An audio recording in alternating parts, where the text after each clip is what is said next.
Йоу, барлықтарыңа сәлем достар, сендермен әдеттегідей мен Ерда, және бүгін біз өте керемет қызықты видео түсіретін боламыз. Бүгінгі видеоның аты Игра в кальмара шын өмірде. Бәріңіз Игра в кальмара деген ойынды білетін шығарсыздар, ол осы жақын уақыттарда өте қатты танымал болып кеткен сериал. Бүгін сол Игра в кальмарды мен өзім достарыммен бірге ойнап көретін боламыз. Бүгінгі ойынға қатысатын адамдарды қарсы алыңыздар. No. Oh shit. Here we go again.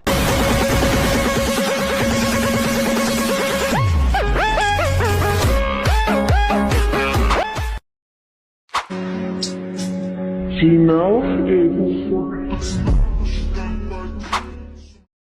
Drip on the neck, 6 figure on the hand. I felt like a goat when I sit on demand. When I lift both doors and I hit on.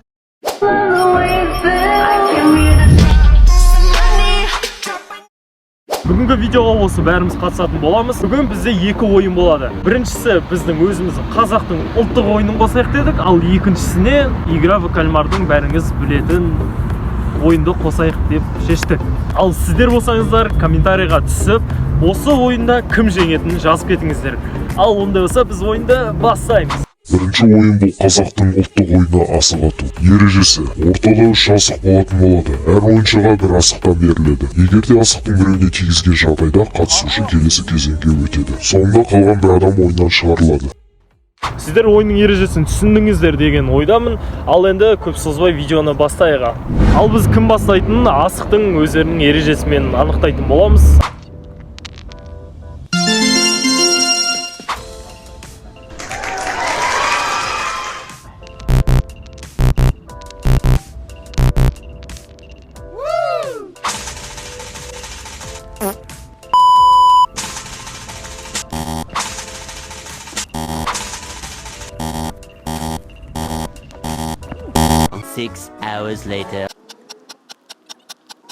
Қиын екен зайба. Кіргіз аласыз деп ойлайсыз ба?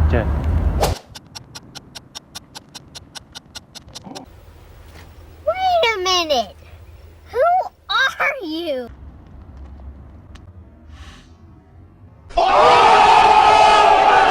Аслан өтті. Бұндай жетістікке жетем деп ойладыңыз ба өзіңіз? Жоқ, ойлағам. Қалай дайындалдыңыз? Өзіңіз дайындалдыңыз ба бұлай? Дайындаласың ба?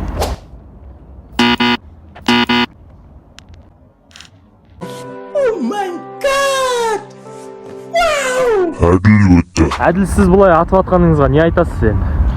Бұл дұрыс емес негізі. Несі дұрыс емес деп Жер қисық негізі.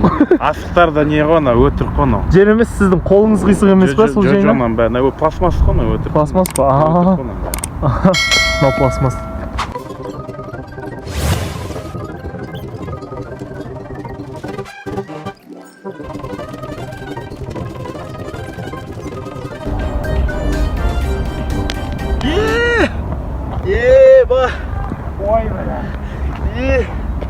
Халқым, мен ұттым.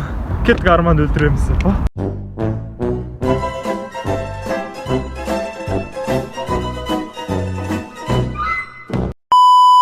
Енді мен бұл жеңісіме орай бір сөз айтқым келіп тұр.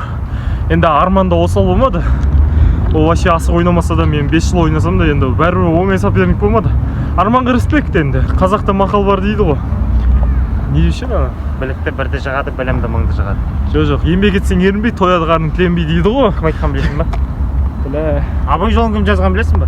Абай.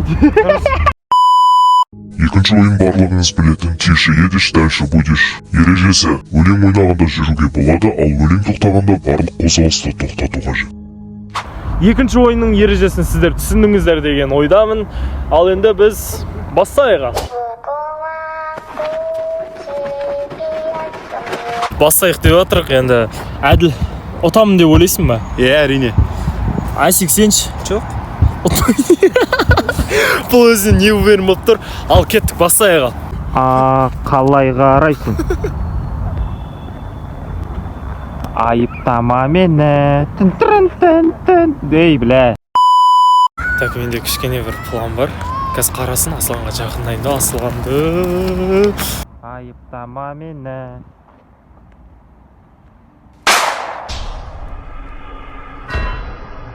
Все, болды, Аслан минус. Енді Әділбекті істеу керек. Тек Әділбек ар жақта кетіп бара Ой, қуара. Ева! Все, так, тоқтаймыз. Все, мен үлгердім. Все, ойын осылай аяқталатын болады. Наверное, сіздерге қызық болды деген ойдамын. Егер тағы да екінші частьті көп адамдармен түсірсін десеңіздер, онда осы видеоға 1000 лайк жинап тастаңыздар, сонда келесі частьін шығаратын боламыз. Ал сіздермен болған мен Ерда, және де Аслан, Әділбек и, конечно же, бірінші өліп кеткен Арман.